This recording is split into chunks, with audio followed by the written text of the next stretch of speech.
ପବିତ୍ର ସ୍ୱାଧୀନତା ଦିବସ ଉପଲକ୍ଷେ କୋରାପୁଟ ବାସୀଙ୍କୁ ମୋର ଆନ୍ତରିକତାର ଶୁଭେଚ୍ଛା ଓ शुभकामना जनाऊँगी।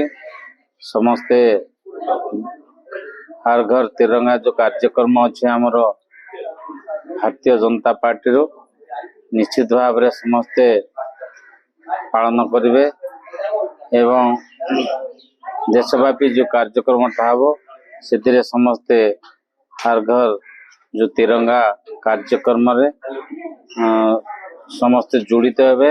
प्रत्येक लोक स्वाधीनता दिवस पालन उपलक्षे समस्ते जातीय पताका को निज निज घरे लगेबे एवं स्वाधीनता दिवस पालन करेंगे बोली मु अनुरोध करुछि।